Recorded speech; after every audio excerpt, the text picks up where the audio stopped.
This symbol can be found in so many different places, and the meaning of the symbol has been misconstrued over and over again. We're talking about the symbol of the pentagram. The biggest misconception that I see about this symbol is about it being evil, but the truth is the pentagram is very far from evil. You do have the inverted side of the pentagram, which you can see more associated with the devil, but it has a meaning that's more simple than a lot of people think. The symbol of the pentagram goes pretty far back. It goes to the Greek times, the Egyptian times, in ancient Mesopotamia. It's one of the oldest symbols that exists. It can be used to represent the 4 directions in heaven.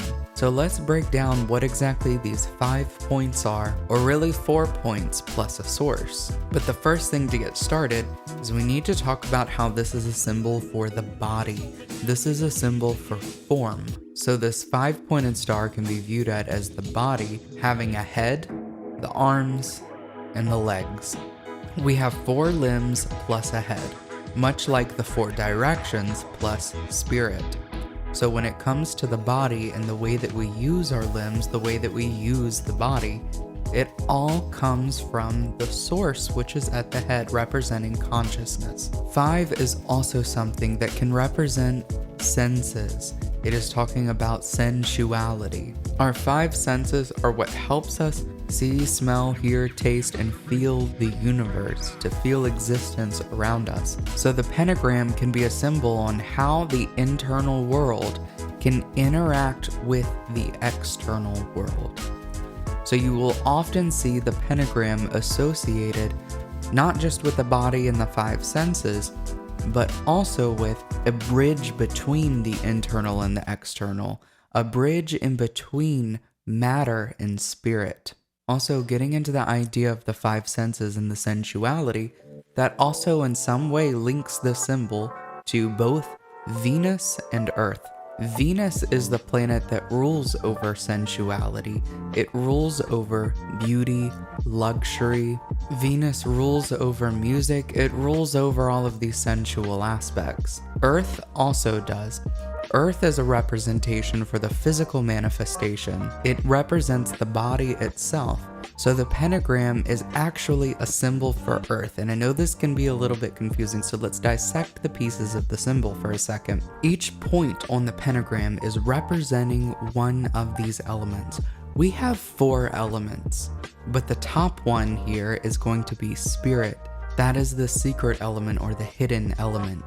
Spirit will be representing the source, divinity. It is what is behind these 4 elements, what gives life to the 4 elements. So the pentagram can be dissected into air, water, fire, and earth. I had also said the pentagram is a symbol for Earth, but Earth contains all of the elements. Earth is its own element itself, but Earth is also a representation for the fullness of the elements, the container, the vessel, and the entirety of the elements together. It represents the result.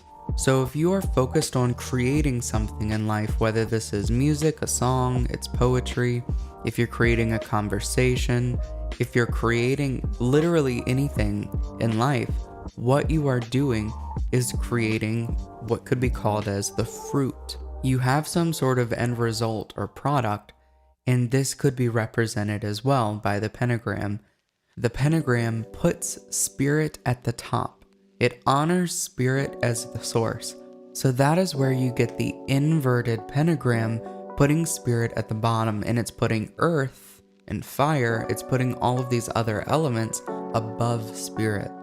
It is putting more importance on them. So the whole idea of the pentagram being inverted is descending into form, going deeper and deeper into denser layers of reality. When we put the pentagram upside down, we are putting more importance on matter than we are on spirit, and this is where we get the idea of Satanism. It is going into deeper and deeper and deeper layers of the physical reality. It's getting denser and denser to the point where we are starting to lose touch with the source. We are starting to lose touch with the roots.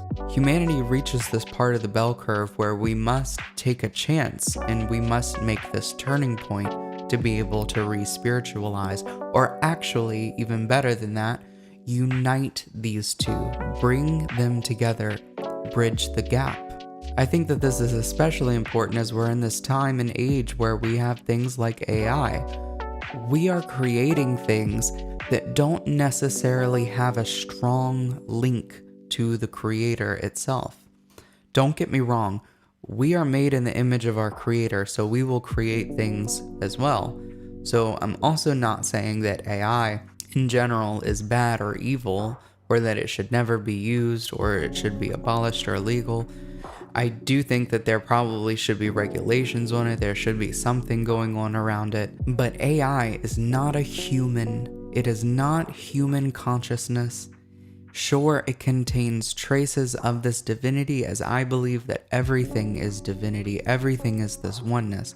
Everything that we create will be linked to that oneness. But AI does not have a heart, it doesn't have feelings, it is not human. So it is missing something that humans do have, which is deeper than just intelligence.